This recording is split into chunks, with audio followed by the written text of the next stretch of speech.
Hallelujah. So Acts chapter 2 verse 1 says, when the day of Pentecost was fully come, they were all with one accord in one place. And suddenly there came a sound from heaven of a rushing mighty wind, and it will fill all the house when they were sitting. வேதத்தில் வாசிக்கிறோம், அன்றைக்கு Pentecost தினத்தன்று 120 பேர் மேல் மாடியில் ஒரு மனதோடு ஆண்டவரை துதிப்பதற்காக அங்கே கூடினார்கள் என்று பார்க்கின்றோம். ஸோ அப்பொழுது அங்கே ஆண்டவர் இப்படியாக தேவன் கொடுத்த வாக்கு தத்தம் நிறைவேறத்தக்கதாக பரிசுத்த ஆவியினால் அவர்கள் நிறைந்து அவர்கள் அந்நிய பாஷைகளை பேசினார்கள் என்று பார்க்கின்றோம். So there's a thing that we always know, when we are in oneness we can do many things. If it's not in oneness, it's very difficult for the kingdom of God. So anything to receive from God, that we need to pray in oneness, so then we receive it. அப்போ ஆண்டவர் சொல்கிறார் பார்த்தீங்கன்னா, பூமியில் 2 பேரும் ஒருமனப்பட்டு இருந்து ஒரு காரியத்தை குறித்து ஜெபம் பண்ணலாம், பிதா நமக்கு செய்வார் என்று சொல்லப்படுகிறது. அப்படியாக அந்த நாட்களில் நம்ம ஜெபம் பண்ணும்போது, ஒருமனப்பட்டவர்களாக ஜெபம் பண்ணும்போது ஆண்டவர் அந்த ஜெபத்திற்கு பதில் கொடுக்கிறார் என்று பார்க்கின்றோம். ஸோ இதுதான் ஆண்டவருடைய வாக்கு தத்தம், மாம்சமான யாவர் மேலும் என் ஆவியை ஊற்றுவேன் என்று சொன்ன தேவன் இந்த நாட்களில் அந்த பெண்டகாஸ்ட் தினத்தில் அன்றைக்கு அந்த காரியத்தை செய்ததை பார்க்கிறோம். ஸோ அதற்கு முன்பாக பார்க்கும்போது பார்த்தீர்கள் என்றால், ஆண்டவர் சொல்கிறாரு, நீங்கள் ஆண்டவரத்திலிருந்து பெற்றுக்கொள்கிற அந்த பரிசுத்தாவை பெற்றுக்கொள்ளும் வரைக்கும் நீங்கள் எருசலேமிலே தங்கியிருங்கள் என்று சொல்லி ஆக்ட் சாப்டர் 1 சொல்லப்பட்டிருக்கிறது. அப்போ ஏனென்றால் பார்த்தீங்கன்னா, ஆண்டவருடைய காரியங்கள் நம்முடைய சித்தத்தின்படி அல்ல, நம்முடைய விருப்பத்தின்படி அல்ல, அவருடைய சித்தத்தின்படி அவருடைய நேரத்தில் அவர் செய்கிற தேவனாக இருக்கிறார். உள்ளது சீசனில் கேட்டுக்கலாம், ஆண்டவரே அதை சீக்கிரம் கொடுங்களேன், நீங்கள் தானே கொடுப்பீங்க பரிசுத்தாவி என்று கேட்டிருக்கலாம். ஆனால் அவர்கள் தேவன் சொன்னது போல, கர்த்தர் சொன்னது போல அவர்கள் காத்திருந்தார்கள் என்று பார்க்கின்றோம். So wait upon the Lord is more important in our life for anything to do. ஏன்னா ஆண்டவர் நம்ம எப்போ ஜெபம் பண்ணாலும் ஆண்டவர் அந்த நேரத்தில் எந்த நேரத்தில் நமக்கு எதை கொடுக்கணுமோ அதை ஆண்டவர் நமக்கு கொடுப்பாங்க. ஸோ அதில் நமக்கு மாற்றமே கிடையாது. ஸோ அதனால் அவசரப்பட்டு நம்ம ஏதாவது காரியத்தை செய்தோம் என்றால் அது ஒரு வேளை நமக்கு அது சரியாக இருக்காது. ஏனென்றால் அவருக்கு வெயிட் பண்ணி ஆண்டவர் சித்தத்தின்படி நம்ம காரியங்களை செய்யும்போது ஆண்டவர் நமக்கு அதை தந்து நம்மளை கனப்படுத்துகிற தேவனாக இருக்கிறதை பார்க்கின்றோம். ஸோ அதில் பார்த்திங்கன்னா, ஸோ அந்த நாட்களிலும் நம்ம பார்த்திங்கன்னா, ஸோ அந்த பரிசுத்தாவியை பெற்றுக்கொள்வதற்கு நம்ம ஒன்றும் செய்ய வேண்டிய காரியம் என்னன்னா, ஸோ ஆண்டவரை நம்ம விசுவாசித்து நம்ம ஆண்டவரை இயேசு கிறிஸ்துவை சொந்த இரட்சகராக ஏற்றுக்கொள்ளும் போது நம்ம தேவனுடைய பிள்ளைகளாக மாறுகிறோம். ஸோ தேவனுடைய பிள்ளைகளுக்கு பரிசுத்தாவி கொடுக்கப்படுகிறது. பார்த்தீங்களா? ஸோ தேவனுடைய பிள்ளையாக ஆவதற்கு வேதத்தில் சொல்லுகிறோம், நம்ம விசுவாசத்தோடு மட்டுமல்லாமல் இயேசு கிறிஸ்துவின் ஞானஸ்நானத்தின் மூலமாக அவரை நாம் தரித்து கொள்ளும்போது நம்ம தேவனுடைய பிள்ளை ஆகிறோம் என்று சொல்லப்படுகிறது. ஸோ இப்போ நாம் பார்த்தீங்கன்னா எல்லாருமே தேவனுடைய பிள்ளைகள் என்று தான் கருதப்பட்டது. எந்த குழந்தையாக இருந்தாலும் பிறந்த உடனே அது தேவனுடைய பிள்ளைங்க தான். ஸோ ஆனால் வளர்ந்து நம்ம ஒரு பாவத்தில் செய்யும்போது நம்ம ஆண்டவரை விட்டு விலகி போகிறோம். ஸோ ஆண்டவரை விட்டு விலகி போன நம்ம ஆண்டவர் தேடி வந்தார், நமக்காக அவர் மரித்தார். ஸோ மரித்தது ஏன் மரித்தார்? ஏன்னா நமக்கு ஒரு பாவ மன்னிப்பை கொடுக்கும்படியாக அவர் ரத்தம் சிந்தும்படியாக அங்கே சிலுவையிலே ஒப்பு கொடுத்தார் என்று பார்க்கின்றோம். ஸோ ஆண்டவர் வேதம் சொல்கிறது பிலிப்பியன்ஸில், அவர் தன்னுடைய மகிமையெல்லாம் விட்டு இந்த உலகத்துக்கு ஒரு வேலைக்காரனை போல is a servant to serve அப்படியாக வந்தார் என்று பார்க்கின்றோம். அப்போ தேவனுடைய சித்தத்தை செய்வதற்கு இயேசு கிறிஸ்து சிலுவை பரியந்தம், முடிவு பரியந்தம் அவர் தன்னை தாழ்த்தினார் என்று பார்க்கின்றோம். அதே போல தான் நாமும் தேவனுடைய சித்தம் நம்முடைய வாழ்க்கையில் நடப்பதற்கு நம்ம என்ன பண்ணணும், நம்மளை தாழ்த்துகிற பிள்ளைகளாக இருக்க வேண்டும். ஸோ நம்மை தாழ்த்தும் போது ஆண்டவர் நம்மளை உயர்த்துகிற தேவன், அவர் சித்தத்தை செய்ய முடியும். நம்ம தாழ்த்தாமல் ஆண்டவர் சித்தத்தை நம்ம வாழ்க்கையில் நம்ம பெற்றுக்கொள்ள முடியாது. ஸோ ஒன்று நமக்கு ஆண்டோடைய வார்த்தைக்கு அவர்களுடைய நேரத்தில் இதில் நடக்கக்கூடிய காரியங்களுக்கு நம்ம காத்திருக்கணும். ரெண்டாவது வந்து நம்ம ஆண்டோடைய சித்தத்தை செய்வதற்கு நம்ம ஒப்பு கொடுக்கணும்.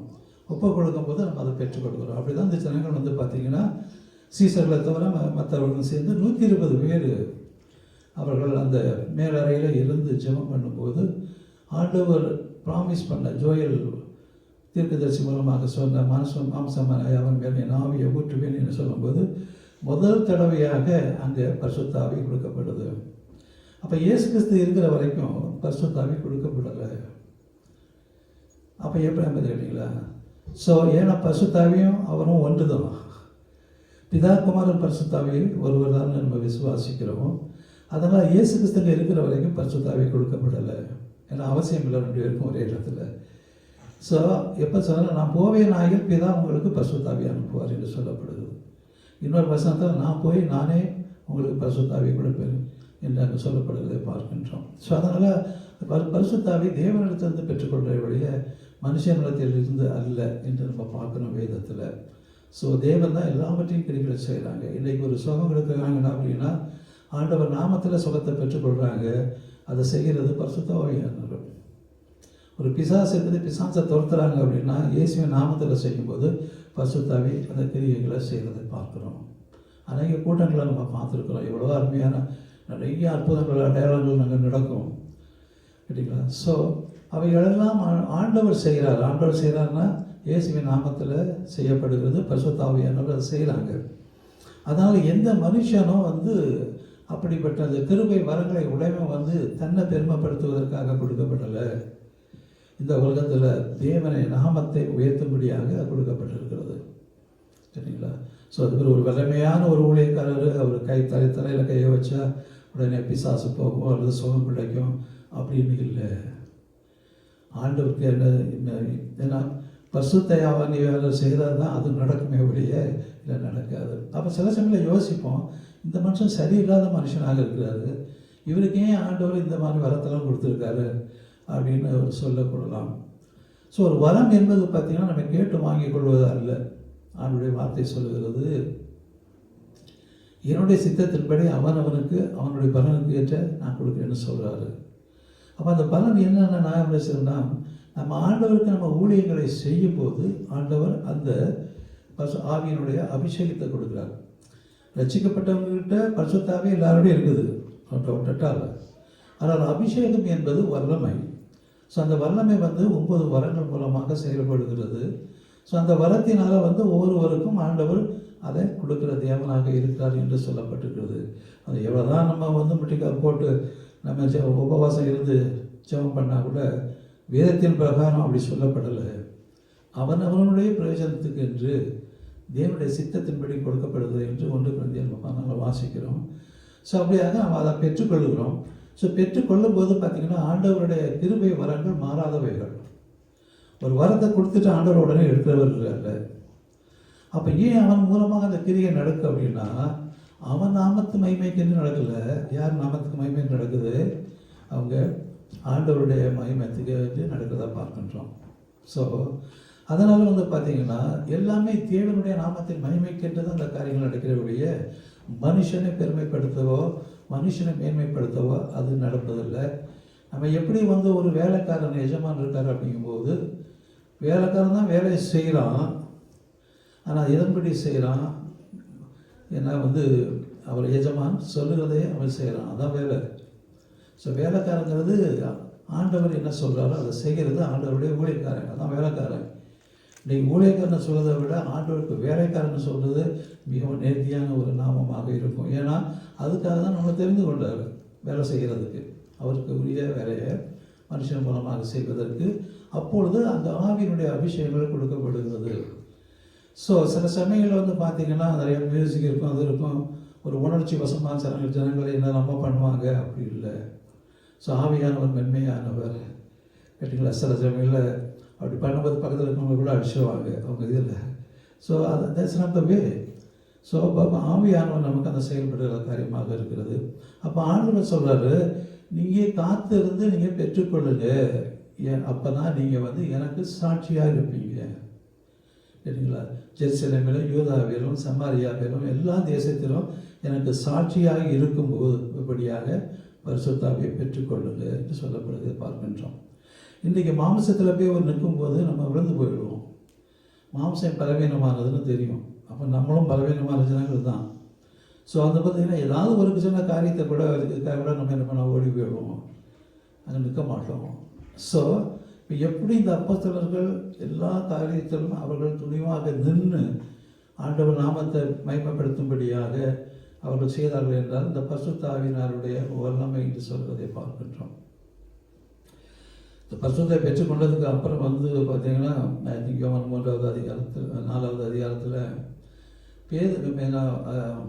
பேதுருவும் யோவானும் போகிறாங்க, ஏன்னா டெம்பிளுக்கு போகிறாங்க. அங்கே ஒரு பிறவி சப்பானி இருக்கிறதை பார்க்குறோம். ஸோ இதான் முதல் அற்புதம் அவங்க மூலமாக நடக்கிற ஒரு அற்புதத்தை பார்க்குறோம். பார்க்கும்போது என்ன பண்ணுறாங்கன்னா இவங்க அந்த பிச்சைக்காரனை பார்க்கும்போது பிச்சைக்காரன் இவங்க எங்கே தான் கொடுப்பாங்க அப்படிங்கிற ஒரு எண்ணம் இருந்து அவனும் பார்க்குறான். அப்போ அவங்க சொல்கிறாங்க, என்கிட்ட பொண்ணும் இல்லை வெளியும் இல்லை, ஆனால் என்னிடத்துல இருக்கிறத நான் உனக்கு தரேன் அப்படிங்கிறாரு. அவரிடத்துல என்ன இருக்குது? பரிசுத்த ஆவியினுடைய அபிஷேகம் இருக்குது. ஸோ அந்த அபிஷேகத்தினால தான் அவனை தொட்ட உடனே அவன் எந்திரிச்சு நடக்கிறான். இவன் தூக்கி விட்றாங்க. அவன் தூக்கி விட்டதுக்கு அப்புறம் பார்த்தீங்கன்னா தன்னுடைய தாய் தகப்பன்கிட்ட ஓடி போகலை. எத்தனை வருஷமாக எத்தனை வருஷமாக அவன் அப்படி இருந்தான், இப்படியாக பிறவி சப்பானியில் இருந்தான். அவன் அப்போ இந்த நேரத்தில் எங்கள் அம்மா அப்பா பார்த்துக்கு ஐயா சொல்ல போகிறேன் எப்படி நான் இப்போ நடக்கிறேன்னு சொல்லிட்டு அதை தினமும் கூட்டிகிட்டு அவனை தூக்கிட்டு வந்து வைக்கிறாங்கல்ல, அவங்ககிட்ட போய் நான் சொல்ல போகிறேன் அவன் இத்தனை வருஷமாக என்னைய கூடையில் வச்சு தூக்கிட்டு வந்தானே அப்படியெல்லாம் அப்படின்னு சொல்லலை. அவன் நேராக எங்கே போகிறான்? ஆலயத்துக்கு உள்ளே போகிறான். அது எப்படி போகிறான் அப்படி நீங்கள் பார்த்துக்கிட்டு அவன் நிறைய ஒரு தினசம் நடந்துக்கிட்டு என்னை பாருங்கள் நான் நடக்கிறேன்னு சொல்ல போகிறேன். ஸோ அதான் தான் பார்த்தீங்கன்னா எல்லா வகையிலும் ஆண்டவரிடத்திலிருந்து ஒரு நன்மையை பெற்றுக்கொள்ளும் போது சபையில் பெற்று ஒரு சாட்சி சொல்லி, ஸோ அதுதான் ஆண்டவருக்கு செய்கிற காரியம். நீங்கள் எதுக்காக ஒரு மனுஷனுக்கு செய்யணும்? எதை யாரோ ஒருத்தர் ஜபம் பண்ணார் எனக்கு வந்ததுன்னு அப்படி அவ்வளோவா இல்லை. ஆண்டவர் எனக்கு இது செய்தார் என்று சொல்லும்படியாக மற்றவர்கள் மத்தியில் பிரஸ்தாபப்படுத்துறதுக்கு தான் ஆண்டவர் செய்கிறார். இல்லைன்னா ஏன் ஒருத்தருக்கு செய்கிறாங்க ஒருத்தருக்கு செய்கிறது இல்லை. சிலவங்க பார்த்தீங்கன்னா ஆசீர்வாதத்தை பெற்றுக்கொண்டு ஒன்றுமே சொல்ல மாட்டாங்க. சிலருக்கு ஒரு சின்ன காரியமாக இருந்தால் கூட சொல்லுவாங்க, ஆண்டவர் எனக்கு இதை செய்தார் இப்படி பண்ணார் அப்படின்னு. அப்போது அந்த நேரத்தில் பார்த்தீங்கன்னா ஸோ ஆண்டவர் அவருடைய மகிமைக்கென்று நம்மளை எடுத்து உபயோகப்படுத்துகிறார். அவருடைய மகிமைக்கென்று பரிசுத்த ஆவியினாலே நம்மளுக்கு அபிஷேகத்தை கொடுக்குறாரு. அவருடைய எல்லாமே மகிமைக்கென்று தான் ஆண்டவர் காரியங்களை செய்கிறது அவர்களாக இருக்கிறாருடைய மனுஷனை மகிமைப்படுத்துவதற்கோ மனுஷனுடைய இச்சையை பூர்த்தி செய்வதற்கோ ஆண்டவர் செய்வது அல்ல. சரிங்களா? ஸோ அங்கே பார்க்கும்போது பார்த்தீங்கன்னா யோவான் 14:14 நான் பிதாவை வேண்டிக் கொள்வேன், அப்பொழுது என்றென்றைக்கும் உங்களுடனே இருக்கும்படியாக சத்திய ஆவியாகிய வேறொரு தேற்றரவாளனை அவர் உங்களுக்கு தந்தருடுவார் என்று சொல்லப்படுகிறது. சரிங்களா? அண்ட் அது 17வது வசனத்தில் சொல்வது the spirit of truth the world cannot accept him because it neither see him nor know him but you know him for he lives with you and will be in. யார்கிட்ட பற்றி எனக்கு பரிசுத்தாவி இருக்கணும் என்ன அப்படி நினைப்பாங்க, அது என்ன ஆவி சரிங்களா, இது ஒரு புதுசாக சொல்கிறாங்க அப்படின்னு நினைப்பாங்க. ஸோ அவங்க பெற்றுக்கொள்ள மாட்டாங்க, ஏன்னா தேவனை அறியாதவர்கள். ஸோ தேவனை அறிந்து தேவனை நம்ம ஏற்றுக்கொள்ளும் போது ஆண்டவர் இந்த பரிசுத்தாவியை கொடுக்கிறார். அபிஷேகம் அவருடைய வேலைக்கென்று அவருடைய மகிமைக்கென்று ஒரு சிலருக்கு ஒரு காரியத்தை கொடுக்கதை பார்க்கின்றோம். அதனால் அதான் உலகம் அந்த சத்திய ஆவியானவரை காணாமலும் அறியாமலும் இருக்கிறபடியால் அவரை பெற்றுக்கொள்ள மாட்டாது. அவர் உங்களுடனே வாசம் பண்ணி உங்களுக்குள்ளே இருப்பதால் நீங்கள் அவரை அறிவீர்கள். ஸோ இதுதான் அநேக நேரத்தில் சொல்லுவாங்க, ஐயோ நல்லா ஞானஸ்தானம் எடுத்துட்டேன் ஆனால் எனக்கு பரிசுத்தாவியெல்லாம் வரலையே இல்லைன்னு சொல்லுவாங்க. அவங்க பரிசுத்தாவி வந்தாலும் என்ன நினைக்கிறாங்க, துள்ளி குதிக்கணும் அல்லது ஏதாவது ஒன்று செய்யணும், அதுக்கு எவிடன்ஸாக அது எவிடன்ஸ் இல்லை. சரிங்களா? பரிசுத்தாவி நம்ம எல்லாருமே பெற்றுக்கொண்டிருக்கிறோம், நம்ம அதை பற்றி கேர் பண்ணுறதில்லை, அதை பற்றி நினச்சி பார்க்கறதில்ல. ஸோ கேட்டிங்களா, ஏதோ ஒரு ஞானஸ்தானத்தை ரசிக்கப்பட்டோம், நம்ம ஆண்பழி பிள்ளை ஆகிட்டோம், அதோடு முடிஞ்சு போகுது. ஆனால் பரிசுத்தாவியார் நம்மளோடு இருக்கிறத பற்றி நம்ம அதை பற்றி கவலை பண்ணுறதில்ல. அப்போ அந்த பரிசுத்தாவி நம்மளோட இருக்கு இல்லை என்று நம்ம நினைக்கும் போது மாம்சத்தில் தான் நம்ம நடப்போம், மாம்சத்தில் தான் காரியங்களை செய்வோம். சரிங்களா? ஸோ அதான் பார்க்கும்போது ஸோ இங்கே இந்த நாம ஆண்டவரை அறிந்தபடியினாலே நம்ம அவருடைய ஆவியானவர் நம்மளோடு இருக்கிறதை நம்ம அறிகிறோம் என்று சொல்கிறதை பார்க்கின்றோம். சரிங்களா? இன்னொரு கருத்தை பார்க்கும்போது பார்த்தீங்கன்னா, நம்ம ஒரு மனுஷனை அறியணும்னா மனுஷாவே இருந்தால் தான் அறிய முடியும் இல்லையா? அதே போல தான் தேவனுடைய காரியங்களை அறிவதற்கு தேவனுடைய ஆவி இருந்தால் தான் அவர் அறிந்து கொள்ள முடியும், புரிந்து கொள்ள முடியும். சரிங்களா? 1 Corinthians 2:11 சொல்லும்போது பார்த்தீங்கன்னா, what man knows the things of a man except the spirit of man which is in him, even so no one knows the things of God except the spirit of God. நீங்கள் உலகத்தான் பார்த்தீங்கன்னா சொல்கிறாங்க, இந்த கம்யூனியனா அது என்னப்பா அந்த இவங்க கிறிஸ்தவங்க ஒரு அப்பத்தை எடுத்துக்கிட்டு இயேசுடைய சரீரம்னு சொல்கிறாங்க, திராட்சை ரசத்தை எடுத்துக்கிட்டு அவருடைய ரத்தம்னு சொல்கிறாங்க. இது எப்படி ஆகும்? அவங்களால ஒன்றுமே புரிஞ்சுக்கிட முடியல. என்ன கேட்குறாங்க, இவங்க பைத்தியமான காரியத்தை செய்கிறாங்க. அவங்களுடைய பார்வையத்தில் நம்ம பைத்தியமாக இருக்குது இந்த காரியம். ஆனால் நம்முடைய விதத்தில் it's we say holy communion. கேட்டீங்களா? ஸோ பரிசுத்தமாக தான் ஆண்டவருடைய நம்ம சரீரத்தையும் ரத்தத்தையும் நம்ம நினைவு கூர்ந்து அதன்படி நம்ம காரியங்கள் பாவம் மன்னிப்புக்கென்று எடுக்கிறத பார்க்கணும். இது ஒரு சடங்காச்சாரம் கிடையாது. நம்ம மனம் திரும்பி பாவம் மன்னிப்புக்கென்று ஆண்டவர் கொடுத்த ஒரு புதிய பார்த்திங்கன்னா இதை என்ன சொல்கிறது, கவனன்று உடன்படிக்கை, ரத்தத்தினாலான புதிய உடன்படிக்கை ஆண்டவர் செய்கிறாரு. அப்படிங்கும்போது பார்த்திங்கன்னா நம்மகிட்ட ஒருத்தர் மேலே இருக்கிற ஒருத்தர் கசப்பை நம்ம விட்டுடணும். சரிங்களா? ஸோ நம்ம பாவத்துக்கு பரிகாரமாக நம்ம மற்றவர்களுடைய பாவத்தையும் மன்னிக்கிட்டு ஆண்டவர்கிட்ட ஒப்புரவு கொடுத்து வரும்போது தான் அந்த கம்யூனியன் என்று சொல்லப்படுகிறது. சரிங்களா? ஸோ அதனால் ஆண்டவர் எல்லாவற்றையும் பார்க்கும்போது எல்லாம் நாம் எப்படி அறிந்திருக்கிறோம், ஆவியானவர் நம்மளோடு இருக்கிறதுனால. இதை உலகத்துக்காரங்களை சொன்னீங்கன்னா நமக்கு ஒன்றுமே தெரியாது. இவனை என்ன அதான் சொல்கிறாங்க, ஒருத்தன் பேசிகிட்டு சொன்னான் அரசியல்வாதி, இவனுக்கெல்லாம் கிறிஸ்தவர்களுக்கெல்லாம் ஒன்றும் இது புத்தி கிடையாது, என்னமோ பண்ணுறாங்க. எப்படி ஒரு அப்பம் சரீரமாக இருக்கும், எப்படி ராஜரசம் ரத்தமாக இருக்கும் அப்படின்னு கேள்வி கிண்டல் பண்ணிட்டு இருக்கிற ஒரு காரியத்தை பார்க்குறோம். ஆனால் நமக்கோ அது தேவனுடைய ஏன்னா பார்த்தீங்கன்னா ஆண்டவர் கொடுத்தா நமக்கு பெரிய பாவம் மன்னிப்பு என்று சொல்லும்படியாக இருக்குது. But it is written, I has not seen நார் ear heard nor have entered into the heart of a man the things which God prepared for those who love him. இன்றைக்கு ஆண்டவர் நமக்கு என்ன வச்சுருக்காருங்கிறத இன்னும் நம்ம சரியாக அறியலை, நம்ம காணலை. நம்ம நினச்சிட்டு இருக்கோம் இவ்வளோதான் அப்படின்னு இருக்கோம். அப்படி இல்லை. நமக்கு ஆண்டவர் எவ்வளவோ கிருபையை வச்சுருக்கிறாங்க. ஸோ அதனால் பார்த்தீங்கன்னா அந்த கிருபையை பெற்றுக்கொள்வதற்கு நம்ம அதை விசுவாசிக்கிறோம். இன்றைக்கி நாளைக்கு ஆண்டவர் செய்வாங்க, நாளைக்கு இன்னொரு நாளும் செய்வாங்க. ஆனால் என் ஆண்டவர் கண்டிப்பாக செய்வாங்க. ஆண்டவர் என்ன கைவிட்டு விட மாட்டாங்க.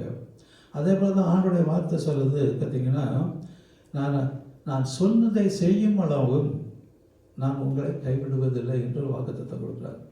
ஒவ்வொருக்கிட்ட ஒவ்வொரு ஆண்டவர் ஒரு வாக்குத்தத்தை கொடுக்கும்போது, ஒரு மனுஷன் ஒரு காரியத்துக்காக ஆண்டவர் தெரிந்து கொள்ளப்பட்டானா அதை செய்து முடிக்கிற வரைக்கும் ஆண்டவர் கைவிட மாட்டாருங்கிறத சொல்றதை பார்க்கணும். ஏன்னா ஆபிரகாம் ஆண்டவர் அழைத்தார், அவர் சொன்னதெல்லாம் செய்யும் அளவும் அவரை கைவிடாமல் வைத்திருந்தார். ஸோ அப்படி தான் ஆண்டவருடைய காரியம் பார்த்தீங்கன்னா. ஸோ அண்ட் 1 John 3:2 சொல்றது, beloved, we are now children of God and what we will be has not seen. We know that when Christ appears, we will be like him, for we will see him as he is.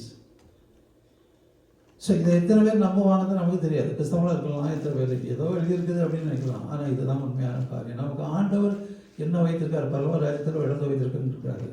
நம்ம பார்த்தோமா, அது கேள்விப்பட்டோம், அவ்வளோதான். அதை நம்ம believe பண்ணுறோம். அதான் சரிங்களா? Now children, and what will be he has not yet seen.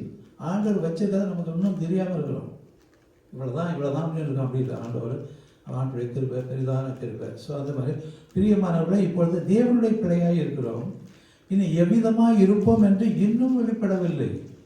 ஆகியும் அவர் வெளிப்படும் போது அவர் இருக்கிற வண்ணமாகவே நாம் அவரை தரிசிப்பதினால் அவருக்கு ஒப்பாக இருக்கிறோம், இயேசு கிறிஸ்துக்கு ஒப்பாக இருக்கிறோன்னு சொல்கிற காரியத்தை பார்க்கும்போது, ஆண்டவரே பெரிய பாவையாக இருக்கிற நமக்கு ஆண்டவர் இப்படிப்பட்ட ஒரு கிருபை அடிச்சிருக்காருன்னு சொல்லிட்டு நான் வாழ்நாள் பூரா ஆண்டவருக்கு நம்ம பிரியமான காரியங்களை செய்து அவருக்கு நம்ம சேவை செய்யலாம். இன்றைக்கி பார்த்திங்கன்னா கிறிஸ்தவ வாழ்க்கைங்கிறது கரடமுடானவைகள் தான், ரொம்ப எளிதானவைகள் அல்ல. கேட்டீங்களா? ஏன்னா நம்ம உலகத்தில் இல்லை, உலகத்தோடு ஒத்து போனோம்னா எல்லாம் நல்லா ஆகிடும். உலகத்தோடு ஒத்து போகாமல் நம்ம ஆண்டவர்கள் இருக்கும்போது பிரச்சனை வரும், போராட்டங்கள் வரும், எல்லாம் வரும். ஆனால் எல்லாவற்றையும் பார்க்கணும் பார்த்தீங்கன்னா ஆண்டவர் நமக்காக வைத்திருக்கிற ஒரு இடம் பரலோக ராஜ்யம். அதுதான் நோக்கம். சரிங்களா? அந்த உலகம் எல்லாமே அழிந்து போயிடும், நம்மளுடைய இருக்கிறதெல்லாம் போயிடும். ஆனால் அவருடைய வார்த்தை ஒரு நாளும் அழிந்து போகாது என்று சொல்வதை பார்க்கின்றோம். Behold, whatever manner of love Father has bestowed upon us, that we should be called the Son of God, and therefore the world knows us not, because it is knew him not. ஆண்டவரை அறிந்து கொள்ளாதபடினால நம்மளையும் அறிந்து கொள்ள மாட்டாங்க. ஏன்னா நம்ம தேவனுடைய பிள்ளையாக இருக்கிறோம். விசுவாசனுடைய பிள்ளையாக இருந்தாங்கன்னா அவங்க உலகம் அறிந்து கொள்ளும். ஆனால் நம்ம ஆண்டோடைய பிள்ளையாக இருக்கிறதுனால இந்த உலகம் நம்மளை அறிந்து கொள்ளாது என்று சொல்லும்படியாக இருக்கிறதை பார்க்கின்றோம். அப்படி பார்த்திங்கன்னா பாவங்கிறது என்னங்கும் போது 1 யோவான் 3:4 பாவம் செய்கிற எவனும் நியாய பிரமாணத்தை மீறுகிறான், நியாய பிரமாணத்தை மீறுகிறதே பாவம் என்று சொல்லப்படுது. ஏன் அப்படின்னா அந்த நியாய பிரமாணம் தான் குற்றப்படுத்துது. இந்த நியாய பிரமாணம் தான் உங்களுக்கு நம்ம வந்து ஒரு என்ன சொல்கிறது, it brings a curse on us if you don't obey. It brings a bless those who obey the law, but it brings a curse on us that who do not obey the law. அதுதான் சத்தியம். ஒரு மனுஷன் பிறப்பதும் அவன் இறப்பதும் திருப்பி நியாய தீர்ப்பு இருக்கிறது தான் மனுஷனுக்கு கொடுக்கப்பட்டிருக்குது. ஆனால் இயேசு கிறிஸ்து நமக்காக ஒரே தரம் மரித்து அவர் கிருபையினால் நமக்கு ரட்சிக்கப்பட்டதுனால இந்த கர்ஸ் எல்லாமே எடுத்துக்கொள்ளப்பட்டது. ஒளி இந்த ஆசீர்வாதம் ஆண்டவர் வைத்தாங்க. அதான் சொல்லப்படுது. இது கூட பார்த்தீங்கன்னா அந்த சைத்தப்பட்டு பார்க்கும்போது இவர்கள் வந்து அந்த 3வது அதிகாரத்தில் சொல்லும்போது இவர்கள் சபிக்கப்பட்டவர்களாகிய இவர்கள் அப்படின்னு அங்கே சொல்லப்படுகிறது. ஆனால் அப்படி தான் இருந்தது அந்த காலத்தில். தசபாவம் காணிக்கிற வஞ்சிக்கிறீங்க, இவங்க சபிக்கப்பட்டவர்கள் அந்த காலத்தில் இருந்தது. ஆனால் கிறிஸ்து வந்ததுக்கு பின்பாக நம்ம கிருபைக்குள்ளே வந்ததுனால அதிலிருந்து வருகின்ற ஆசீர்வாதத்தை மட்டும் நமக்கு கொடுத்துருக்காங்க. ஆனால் இந்த கர்ஸுங்கிறது, இந்த சாபங்கிறது அது எடுத்துக்கொள்ளப்பட்டது. சில சமயத்தில் ஒரு சர்ச்சில் போயிருக்கும்போது ஒரு பாஸ்டர் டீச் பண்ணியிருக்காரு. ரொம்ப வருஷமாக வந்துட்டு இருந்த ஒருவர் என்னடா இவர் நம்ம சாபங்கிறாரு, கொடுக்கலன்னா சாப்பிட்டு விசாரிக்கிறாரு சொல்லிட்டு அப்புறம் வரவே இல்லையா. But that you know the meaning of that one. அந்த காலத்தில் நியாயப்பிரமாணம் அப்படி தான். நியாயப்பிரமாணத்துக்கு நம்ம உடன்பட்டு நடந்தாச்சுன்னா ஆசீர்வாதம், அது நடக்கலைன்னா சாபம். அதுதான் இருந்தது. கேட்டிங்களா? ஸோ அதெல்லாம் போக்கும்படியாக தான் இயேசு கிறிஸ்து நமக்கு சிலுவையிலே மறித்து நமக்கு அந்த ஆசீர்வாதத்தை கொடுத்தாங்கன்னு சொல்லப்படுகிறது. ஸோ அதே மாதிரி தான் பாவத்தில் இருந்த நம்ம எங்கே போனோம்? மரணம். பாவத்தின் சம்பளம் மரணம். எங்கே போனோம்? ஏன்னா நரகத்தான் போனோம். ஆனால் அதிலிருந்து நம்மளை மீட்டுக்கொள்ளும்படியாக தான் there is no condemnation those who believe in Jesus Christ வந்தது. அப்போ அதனால் வந்து பார்த்திங்கன்னா இந்த பழைய ஏற்பாடு இருக்கிறதுனால தான் அதை நம்ம கம்பேர் பண்ணி புதிய ஏற்பாடுகள் நம்ம இப்படி சொல்ல முடிகிறது. அது அங்கே இருந்தது அந்த இதில். ஸோ அந்த நாட்களில் கல்லுக்கு கண்ணுக்கு கண், பல்லுக்கு பல்லு தான், அவ்வளோதான். தண்டனை உண்டு. அந்த காலத்தில் ஆண்டவர் கிருபை பாராட்டி மனம் திரும்புதலை கொடுத்துருக்குறாங்க. ஸோ அதனால் பார்த்திங்கன்னா ஆண்டவருடைய வார்த்தைகள் இருக்கும்போது ஸோ இந்த மனம் திரும்புதல் அனைவருக்கும் இல்லாது. எதையாவது செய்வாங்க, நான் அந்த கரெக்டாக தான் பண்ணியிருக்கிறேன், எனக்கு பொறுத்தவரை அது நியாயமாக இருக்குது அப்படின்ட்டு போயிடுவாங்க.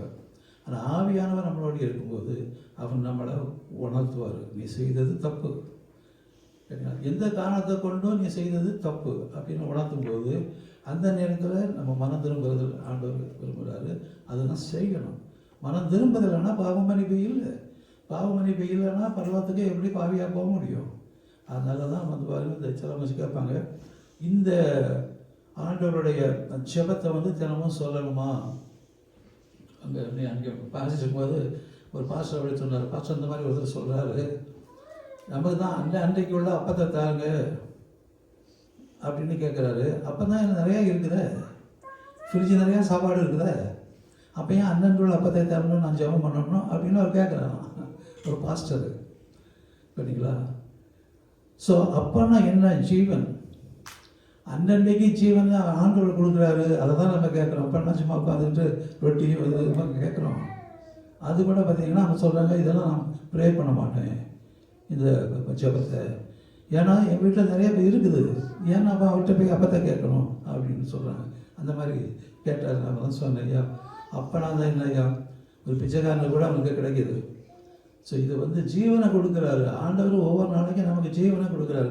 ஜீவனை கொடுத்தா தான் நீ சாப்பிடுவேன். ஜீவனை இல்லைன்னா அது போனால் எங்கே சாப்பிட முடியும்? ஃப்ரிட்ஜ் நிறையா வச்சுருந்தா கூட சாப்பிட முடியுமா? மறித்த பின்பு. ஸோ அதனால் பார்த்தீங்கன்னா ஆண்டுடைய பரிசுத்த ஆவியானவர் இருக்கும்போது சரியான வழியில் நம்மளை நடத்துவாங்க. அப்போ வேதம் சொல்லுது ரோமர் 8:14 யாரெல்லாம் பரிசுத்த ஆவியினாலே நடத்தப்படுகிறார்களோ அவர் தேவனுடைய பிள்ளைகள் என்று சொல்லப்படுது. அப்போ தேவனுடைய பிள்ளைகள் என்றால் நம்ம பரிசுத்த ஆவியினால் நடத்தப்படணும். அதனால தான் பரிசுத்த ஆவி நமக்கு கண்டிப்பாக வேணும். அதனுடைய கிரிகைகள் நம்மகிட்ட இருக்கணும். அப்போ தான் நம்ம சரியான வழியில் போவோம். இல்லைன்னா சும்மா மாம்சத்தில் போயிட்டு தாறுமாறாக போயிட்டு இருப்போம். அது தேவனுக்கு பிரியமில்லாத காரியம். ஸோ அதான் சொல்லப்படுது. சரிங்களா? So Isaiah chapter 11:2 the spirit of the Lord shall rest upon him. அவன் சொல்றது the spirit of wisdom and understanding, the spirit of counsel and might, the spirit of knowledge and the fear of God. Isaiah சொல்லும்போது so இன்றைக்கி ஆண்டவருடைய பயம் கிறிஸ்தவர்கள் மத்தியில் அதிகமாக பார்க்கறது இல்லை.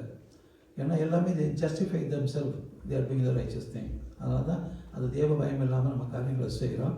61:1 சொல்லும்போது the spirit of the God is upon me because the Lord has anointed me to bring good news to the poor and bind up the brokenhearted, proclaim the liberty to the captives, open up the prisons and those who are bound.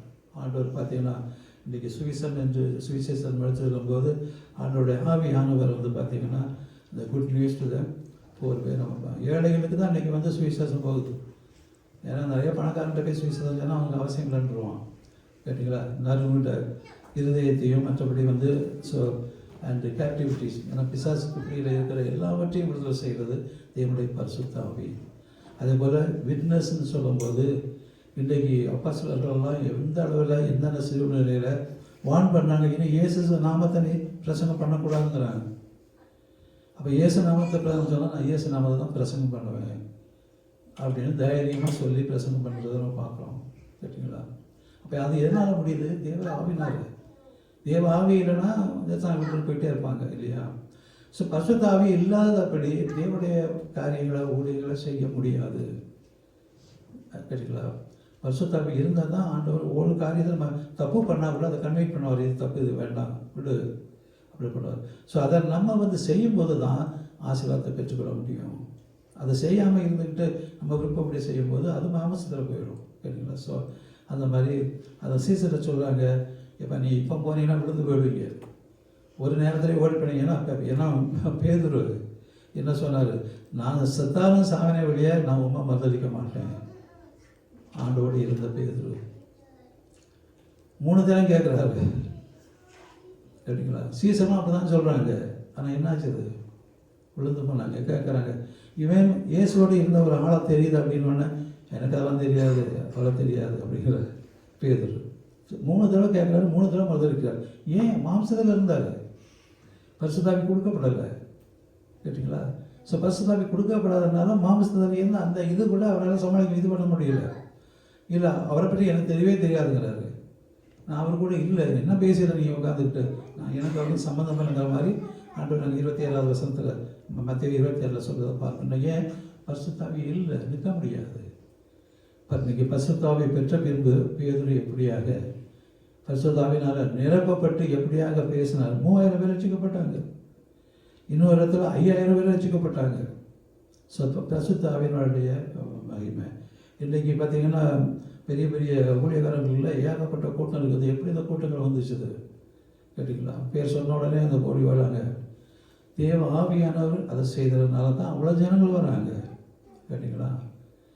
So ஆவியானவர் தான் எல்லாம் செய்கிறது அவர் நமக்கு. அதாவது நம்ம ஆவியானவருக்கு ஒப்பு கொடுக்கும்போது ஆண்டவர் அழகாக நம்மை எடுத்து நடத்துவாங்க. கர்த்தருக்கு ஸ்தோத்திரம். ஹல்லேலூயா. Praise be to God. அதெல்லாம்